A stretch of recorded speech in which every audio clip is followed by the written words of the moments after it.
SEAL Captain demanded black woman give him her code name in a bar. He threw his drink at her and made her freeze. The cold beer ran down Diana Washington's face as the golden liquid stained her white blouse. The silence in the Warrior's Den, the bar frequented exclusively by elite military personnel in Norfolk, Virginia, was deafening. "Oops, sorry there, princess," laughed Captain Bradley Morrison, his muscles straining under his Navy SEAL's t-shirt as his teammates burst out laughing. "I thought you were one of the waitresses. This isn't exactly the kind of place for people like you." Diana was 34 years old and had spent the last 8 working as a trauma nurse at the Norfolk Naval Hospital. She never imagined that a simple stop for a drink after a 16-hour shift would end with her being publicly humiliated by someone she was supposed to protect and serve. Slowly, she picked up napkins from the table and began to dry her face, her calm, deliberate movements contrasting with the growing tension in the room. "What's your code name, sweetheart?" Bradley continued, leaning over her table with a cruel smile. "Everyone who comes here has one. Soldiers, sailors, Marines, or are you just another lost civilian who wandered into the wrong place?" The other SEALs around the table laughed louder, some raising their phones to record the situation. The bartender, a retired veteran, hesitated for a moment, but decided not to intervene. After all, Bradley Morrison was a war hero with 3 Bronze Stars and commanded the respect of the entire base. Diana finished drying herself and placed the dirty napkins on the table with almost surgical precision. Her brown eyes met Bradley's without blinking, and something in the intensity of that gaze made his smile falter for a split second. "Do you really want to know my code name?" she asked, her voice low but carrying a strange authority that cut through the laughter like a blade. Bradley regained his composure, slamming his fist on the table. "Of course I do. Let's hear this fantasy. Let me guess. Nurse, lost little girl, or maybe poor little thing." The crowd of military personnel who had gathered to watch the spectacle roared in approval. Some whispered bets about when the woman would run out in tears. Phones continued to record, capturing every second of the humiliation to share on social media later. Diana rose slowly, her 5'7" in stature seeming to grow as she straightened up. For a moment, something changed in her posture. Her shoulders aligned in a specific way, her weight distributed on her feet like someone ready for combat, and her eyes took on the calculating coldness of a predator assessing its prey. "My code name," she said, allowing a ghostly smile to play at the corners of her mouth, "is Ghost." The word hung in the air like gunpowder smoke. Some of the older veterans in the bar stopped drinking, a primitive recognition beginning to form in their minds. That name meant something, something important. Bradley, however, was too busy with his own arrogance to notice the signs. "Phantom?" he laughed. "How creative. Let me guess, you disappear when the going gets tough." Diana didn't respond immediately. Instead, her eyes scanned the bar, cataloging every exit, every potential weapon, every person who could be a threat or an ally. It was an old habit developed in places where the difference between life and death came down to seconds of preparation. When she finally spoke, her voice cut through the noise like a deadly whisper. "No, Captain Morrison. I make others disappear." Something in the way she pronounced his name with intimate knowledge of who he was, even though he had never introduced himself, made Bradley hesitate. How did she know his full name? And why did he suddenly feel like he had made a terrible mistake? The atmosphere in the bar had changed subtly. The more experienced veterans began whispering among themselves, fragments of memories and military urban legends beginning to connect. The name Ghost echoed in their minds like an alarm bell. If you're enjoying this story of justice and don't want to miss any details of how this humiliation will turn into the biggest lesson in humility this arrogant captain has ever received, don't forget to subscribe to the channel, because Bradley Morrison had just discovered that not all ghosts are just legends, and some of them are much closer than you might think. Bradley's laughter echoed through the bar like the roar of a territorial animal, but something in the silence that followed should have been a warning. The more experienced veterans had stopped laughing, their faces now wearing an expression that mixed recognition and growing terror. "Ghost," Bradley repeated, wiping tears of laughter from his eyes. "Let me guess. You watched too many war movies and decided to create a soldier identity to impress the real men." He turned to his fellow SEALs, seeking approval. "Guys, we've got a wannabe here. He's probably never even held a gun in his life, let alone served his country." Diana remained motionless, but something changed in her eyes. For a split second, the bar environment disappeared, and she was back in the suffocating heat of Afghanistan. The smell of gunpowder and blood filling her nostrils, the weight of a sniper rifle in her hands as she protected the evacuation of civilians from a bombed hospital. You know what I think? Bradley continued, encouraged by her silence. I think you're just another little nurse who wants to feel special. You probably don't even know the difference between an M4 and an AK-47. Thomas Mitchell, a 58-year-old veteran sitting in the corner of the bar, dropped his glass. The glass shattered on the floor, but he didn't even notice. His eyes were fixed on Diana, his mind processing connections that filled him with horror. He had served in the 75th Ranger Regiment and knew stories whispered in secure rooms about an operator who shouldn't officially exist. Bradley. Thomas tried to interrupt, his voice trembling. Maybe you should shut up, old man. Bradley cut him off, still focused on his public humiliation of Diana. I'm giving our fantasist here a reality check. Diana closed her eyes for a moment, and when she opened them again, Bradley should have seen the danger.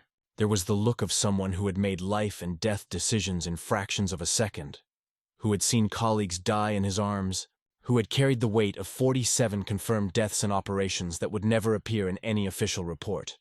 You want proof? Bradley asked, pulling out his phone. I'm going to post this on Instagram. Let's see how many likes we get with civilian nurse pretends to be soldier in military bar.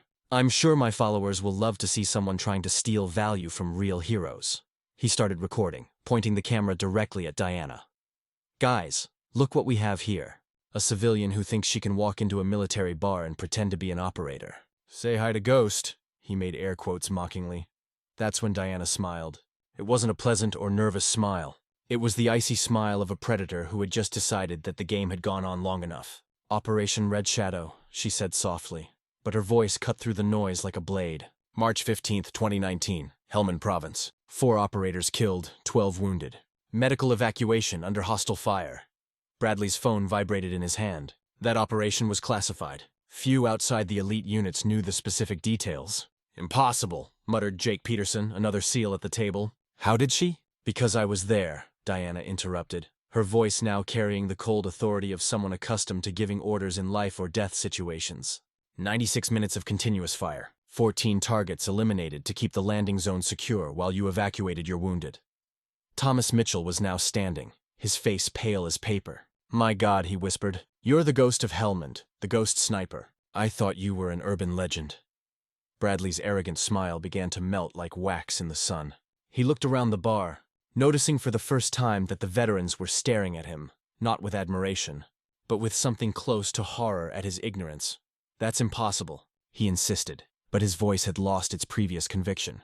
Women don't serve in special combat units. There are no female snipers in classified operations. Diana walked slowly toward his table, each step deliberate and predatory. When she was only a meter away, she held out her hand. Give me your phone. What? Why should I give it to you? The authority in her voice was absolute. Bradley, not understanding why, found himself handing over the device. Diana quickly typed something and returned the phone. Call this number, she commanded. Ask about Ghost. Ask about Helmand. Ask how many of your own SEAL teammates owe their lives to a woman who officially never existed. Bradley stared at the screen. It was a number with a Pentagon prefix. I'm not going to, Captain Morrison. The voice came from the bar entrance. Colonel David Richards, commander of the naval base, stood in the doorway with 2 military intelligence officers. His face was grave as a tombstone. Colonel, Bradley choked, his arrogance evaporating instantly. Sir, I didn't know you were... You have 3 seconds to stop recording and delete everything you filmed. Richards interrupted, his eyes alternating between Bradley's phone and Diana. And then you're going to apologize to the Master Chief. Master Chief. Bradley looked confused. Sir, she's just a civilian nurse. Master Chief Diana Washington. Richards continued. Awarded 3 silver stars, 2 bronze stars, and a Medal of Honor that remains classified because the operation that officially earned it never happened. The silence in the bar was deafening. Bradley looked at Diana as if he were seeing her for the first time, really seeing her. Now he could notice the almost imperceptible scars on her hands, the way she always positioned herself with a clear escape route. The supernatural calm he had thought was weakness. She saved more American lives in 5 years of classified service than you will save in your entire career, Richards added. And now she works saving lives as a nurse because that's her choice, not because it's all she can do. Each new humiliation only strengthens something inside Diana that her oppressors couldn't see. A quiet strength fueled by the very injustice they tried to impose. What those privileged men didn't know was that each act of contempt was writing their own sentence of defeat. Because when you humiliate someone who has already faced hell and survived to save others, you're not attacking a victim. You're awakening a ghost who had chosen to rest, but who never forgot how to hunt. Diana remained motionless for a few seconds after Colonel Richard's revelation, allowing the magnitude of Bradley's embarrassment to fully sink in. The bar had turned into a silent theater where every veteran present processed what they had just witnessed. The public humiliation of one of the most arrogant SEALs on the base by someone they had assumed to be a mere nurse. "Colonel," Diana said finally, her voice maintaining the professional calm she had developed over years of saving lives under extreme pressure.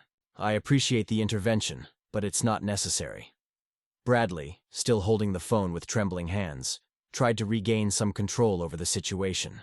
"Listen, I didn't know who you were. If you had known, you wouldn't have spilled beer on me," Diana interrupted, tilting her head slightly. "Or if you had known, would you have treated the simple nurse with the same disrespect, but more carefully so as not to get caught?" The question cut through Bradley's pathetic attempt at apology. Several SEALs around the table lowered their eyes, recognizing the brutal truth in those words. Their respect was not for Diana as a person, but for her medals and military rank. That's not fair," Bradley muttered, but his voice lacked any conviction. Thomas Mitchell, the veteran who had recognized Diana first, slowly approached the table. "Captain Morrison," he said, his voice laden with decades of military experience, "you have just learned a lesson that should have been taught long ago. Respect is not based on uniforms or medals. It is based on character."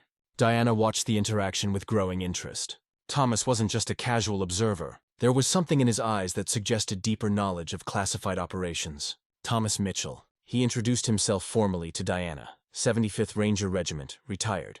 "I served as communications coordinator on several operations in Afghanistan between 2017 and 2020. Recognition was immediate in Diana's eyes. "Nightbird," she said, using the code name that only operators of certain classified missions would know. "Exactly," Thomas confirmed, a respectful smile crossing his face.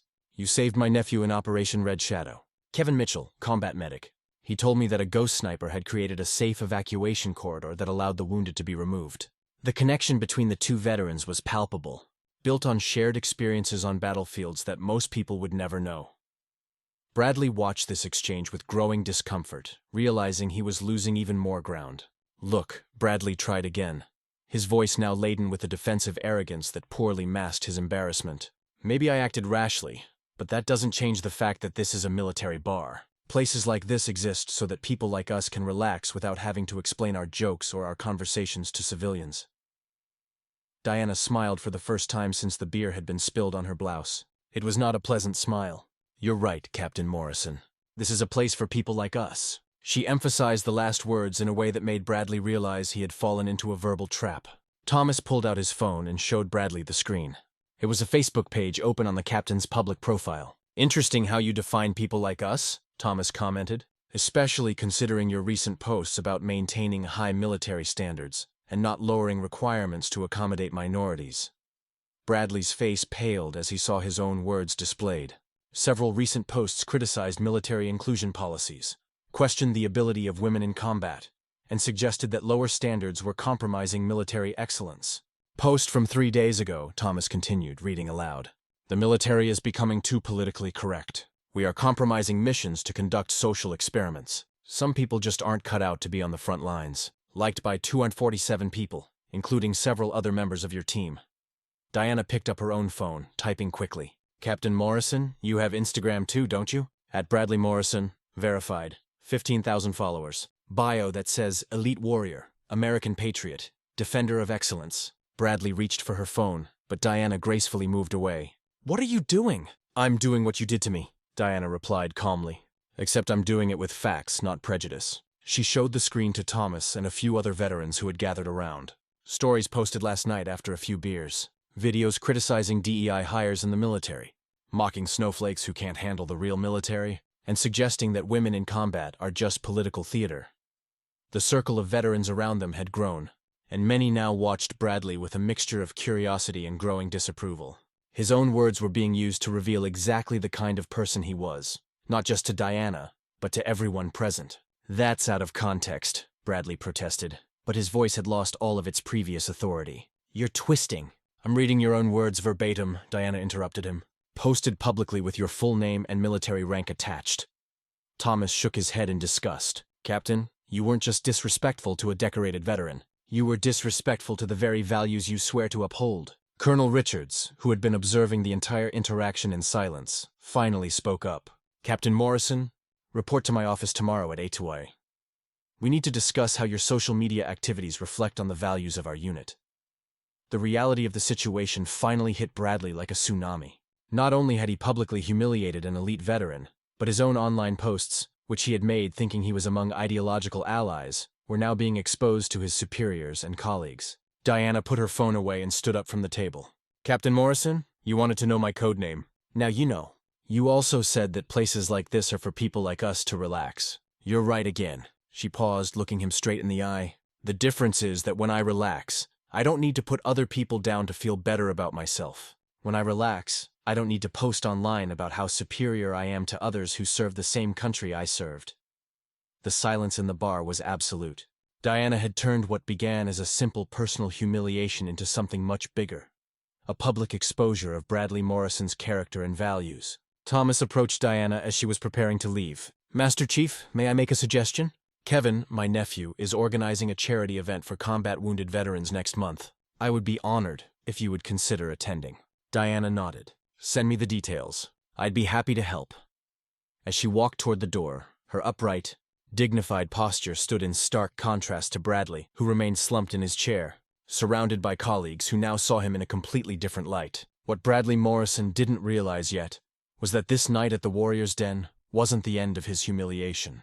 It was only the beginning, because when you publicly disrespect someone who has dedicated their life to serving others, and your own words reveal who you truly are inside, the consequences have a peculiar way of spreading far beyond the four walls of a military bar. As Diana stepped out into the cool Norfolk night air, she already knew exactly what she would do next, and Bradley Morrison would soon discover that underestimating a ghost is a mistake that echoes much further and much longer than anyone could imagine. Bradley Morrison woke up the next morning with a hangover that had nothing to do with alcohol. His phone had been ringing incessantly since 6 a.m., and when he finally mustered the courage to check his notifications, he discovered that his life had imploded overnight.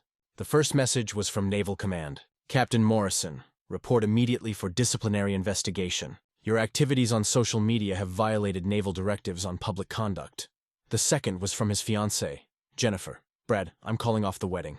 I saw the videos. I can't marry someone I don't recognize. The third was from his mother, Bradley James Morrison. Did I raise a monster? I am ashamed. But it was the fourth message that made him understand the true extent of his ruin. It was a link to a Navy Times article with the headline, SEAL Captain Humiliates Decorated Veteran. Viral videos expose discrimination in the military. The article wasn't just about the bar incident. It was a full investigation into Bradley Morrison, his online posts, his comments in private military groups, and testimonials from subordinates about his discriminatory behavior over the years. Someone had meticulously compiled years of digital evidence. Bradley rushed to his laptop, desperate to control the damage, but found that his social media accounts had been suspended due to violations of community guidelines. His prejudice stories, which he thought were safe among friends, were now captured in screenshots circulating all over the internet. The phone rang. It was Admiral Peterson, Regional Commander. Morrison, you have two options. Voluntary discharge with loss of benefits or public court-martial. You have 1 hour to decide. As Bradley tried to process the collapse of his career, a notification popped up on his phone.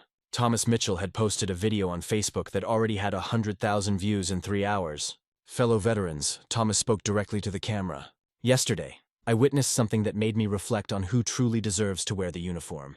Master Chief Diana Washington, known in classified operations as Ghost, saved the lives of my nephew and 12 other soldiers in Helmand. She did it because it was her duty, not because she expected recognition. Thomas paused, looking directly at the camera.